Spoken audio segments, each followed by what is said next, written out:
एक समय की बात है, एक युवक पहाड़ की तलहटी में एक छोटे से गांव में रहता था।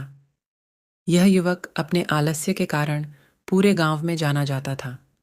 वह अपने दिन एक पेड़ की छाया में लेटे झपकी लेते हुआ बिताता था, जबकि अन्य ग्रामीण कार्यशालाओं में खेतों में मेहनत करते थे। एक दिन एक बुद्धिमान बूढ़ा साधु गांव में आया और उसने उस युवक को अपने पास बुलाया और कहा, मेरे पास आपके लिए एक काम है। मैं चाहता हूँ कि तुम उस पहाड़ की चोटी पर चढ़ाई करो और वहां से एक पंख लेकर आए। युवक ने पहाड़ की ओर देखा और उपहास किया। उसने कहा, यह असंभव है। मैं वहां तक चढ़ने के लिए बहुत आलसी हूँ।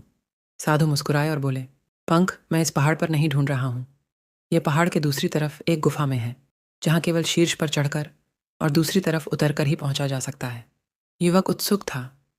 उसने इस पंख के बारे में कभी नहीं सुना था और ऐसे अनोखे कार्य के विचार ने उसकी जिज्ञासा जगा दी, और इसलिए उसने भिक्षु की चुनौती लेने का फैसला किया।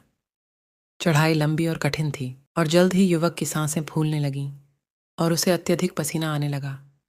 लेकिन जैसे जैसे वह ऊपर और ऊपर चढ़ता गया, उसे प्रसन्नता और उत्साह की अनुभूति होने लगी, जो उसने पहले कभी महसूस नहीं की थी। जब वह आखिरकार शिखर पर पहुंच गया, वह थका हुआ था लेकिन उत्साहित था।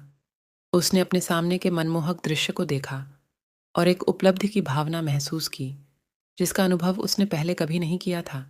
लेकिन असली चुनौती तो सामने थी। युवक को पहाड़ के दूसरी ओर उतरना था और उस गुफा को ढूंढना था जहां पंख स्थित होने की बात कही गई थी।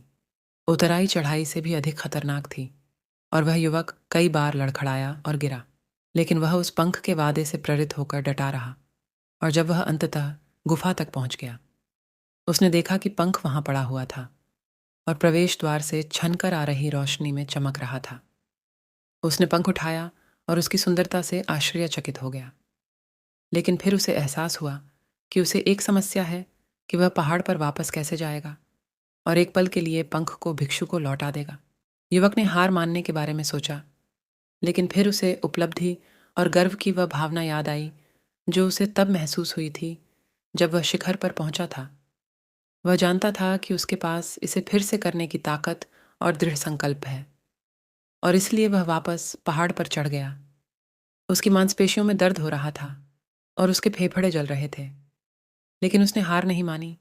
उसने खुद को आगे बढ़ने के लिए प्रेरित किया, इस ज्ञान से प्रेरित होकर कि उसने अपने आलस्य पर काबू पा लिया है और वास्तव में कुछ उल्लेखनीय हासिल किया जब वह अंततः लक्ष्य तक पहुंच गया और उसे पंख प्रदान किया। साधु ने मुस्कुराते हुए कहा, बहुत अच्छा मेरे बेटे, तुमने आज एक महत्वपूर्ण सबक सीखा है। आलस्य कोई ऐसी चीज नहीं है जिसे स्वीकार किया जाए या सहन किया जाए। यह एक चुनौती है जिस पर काबू पाया जाना चाहिए। युवक ने समझते हुए सिर हिलाया।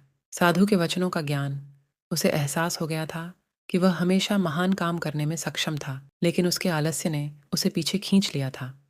अब वह जानता था कि उसके पास ताकत है और उसने अपने रास्ते में आने वाली किसी भी बाधा को दूर करने के लिए अपने मन को दृढ़ संकल्पित कर लिया है। भिक्षु की चुनौती का सबक यह है कि आलस्य कोई ऐसी चीज नहीं है जिसे स्वीकार किया जाना चाहिए या सहन किया जाना चाहिए। यह एक चुनौती है जिसे दूर किया जाना चाहिए, एक बाधा है जिसे तब छलांग लगानी चाहिए जब हम अपने लक्ष्यों को प्राप्त करने के लिए खुद को आगे बढ़ाते हैं, भले ही वे असंभव लगते हों। हम अपने भीतर एक ताकत और लचीलापन खोजते हैं। आलस्य को दूर करने के लिए हमें अपने आप को चुनौती देनी होगी और महत्वाकांक्षी लक्ष्य निर्धारित करने होंगे। लक्ष्य चाहे कैसे भी हो, वे हमें कठिन लग सकते हैं, लेकिन हमें स्वयं को इससे परे धकेलना होगा। हमारी सीमाएं हैं और हम असफलताओं का सामना करने पर भी दृढ़ बने रहते हैं, और बाधाओं के बीच हमें अनुशासन भी विकसित करना होगा और हमारी दैनिक आदतों और दिनचर्या में स्थिरता लानी होगी। एक कार्यक्रम निर्धारित करने और उस पर टिके रहने से हम अच्छा निर्माण कर सकते हैं। आदतें जो हमें केंद्रित और उत्पादक बने रहने में मदद करती हैं, तब भी जब हम अच्छा महसूस नहीं कर रहे होते हैं। आलस्य पर काबू पाने का पहलू विकास को बढ़ावा देना है। मानसिकता का अर्थ है चुनौतियों और असफलताओं को देखना। विकास और सीखने के अवसरों के बजाय विकास की मानसिकता अपनाकर हार से लड़ना हमें असफलता के बारे में हमारी सोच को नया स्वरूप दे सकता है।